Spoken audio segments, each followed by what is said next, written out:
Today we are reading The Small One, written by Alex Walsh and illustrated by Jesse Clay.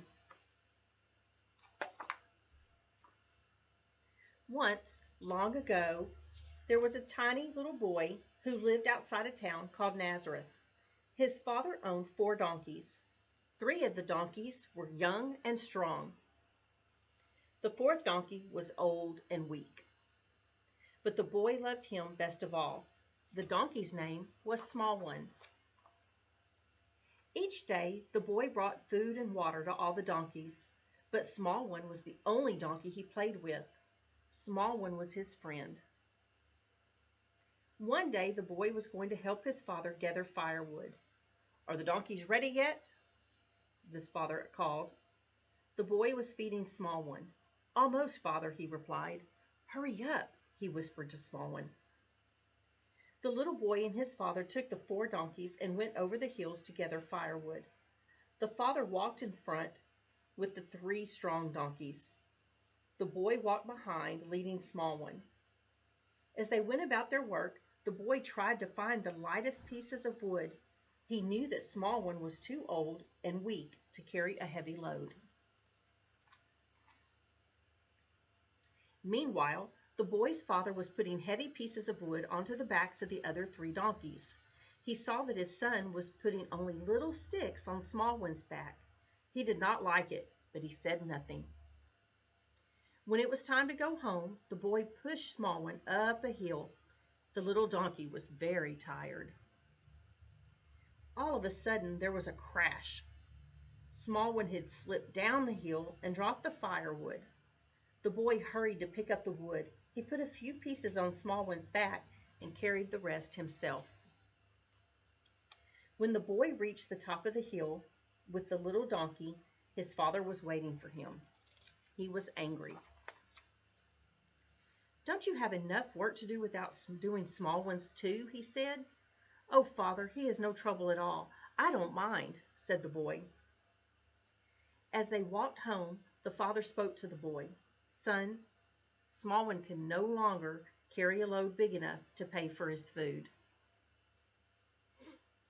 The boy put his arms around Small One's neck.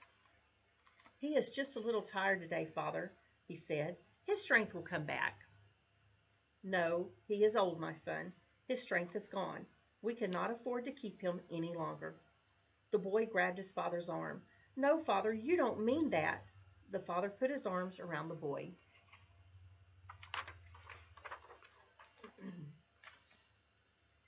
"I am sorry, son, but tomorrow I must take Small One to town and sell him.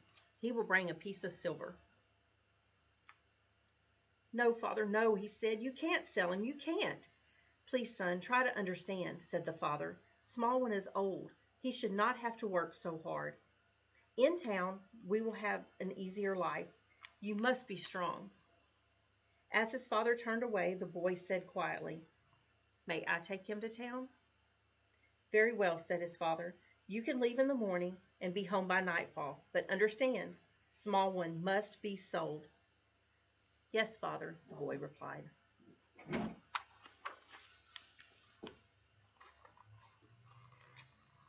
After his father left, the boy talked to the little donkey. "Don't worry, Small One.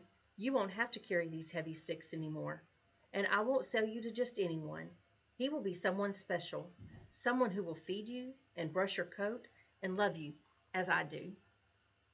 The little donkey was very sad. "Somewhere there is a special friend for you," the boy went on, "and somehow we will find him." The donkey licked the boy on the nose. "Good night, Small One," said the boy as he covered the donkey for the night. The next day the boy and Small One walked over the hills to town. Soon they came to the town gates. The town was a very busy place, and the boy and the donkey felt very small amid the legs of tall horses and camels and the wheels of many carts. At the gates the boy and Small One were stopped by a guard. "What do you want, boy?" he asked. "I have come to sell my donkey, sir," said the boy. The guard looked at Small One and laughed. "I know a man who is in need of such an animal," he said. "Go to the third shop inside the gates." "Oh, thank you, sir," said the boy. The boy and Smallwin found the shop and went inside. It was very dark and it smelled bad. Some other animals were tied up inside and they looked frightened. "Now don't be afraid, Smallwin," said the boy. They looked around, and at first they did not see anyone. Then they saw a man sharpening a knife. "Hello," called the boy. The man came toward them. "Yes," he said. The boy said nothing. "Do you have a donkey to sell?" asked the man. "Yes, his name is Smallwin," said the boy. "I will give you 1 piece of silver." "Will you take good care of him?"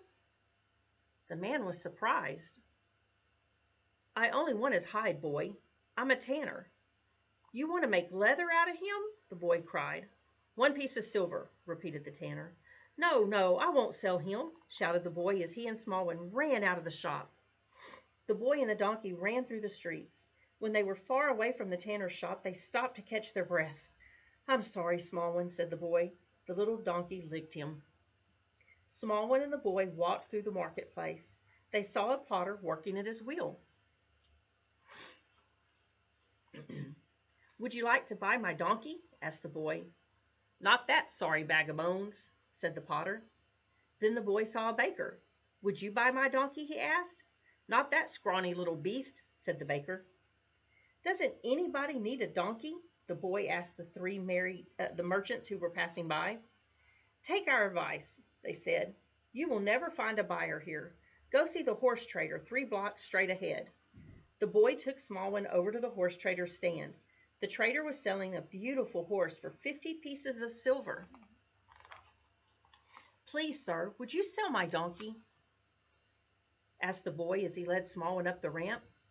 The man took a look at Smallwin and laughed and laughed. He decided to make fun of the little donkey. "Look at this beautiful animal," he said to the crowd. "Who will pay 1,000 pieces of silver for him?" Everyone laughed.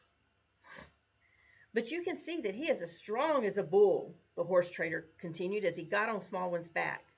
At first, poor little donkey was almost flattened by the weight. "Get off!" shouted the boy. But then Smallwin gathered all of his strength and tossed the man high into the air. The horse trader landed in a heap on the ground. "Get that miserable beast out of here," he shouted to the boy, who rushed away with the little donkey. Smallwin and the boy walked slowly through the streets. The tired donkey knew there was only one solution. He led the little boy back to the tanner's shop, ready to give up his life to help the little boy. They were both very sad. They sat down in the street and cried. He put his arm around Smallwin's neck. Suddenly, he heard a man's voice. "Tell me, son, are you the owner of this small donkey?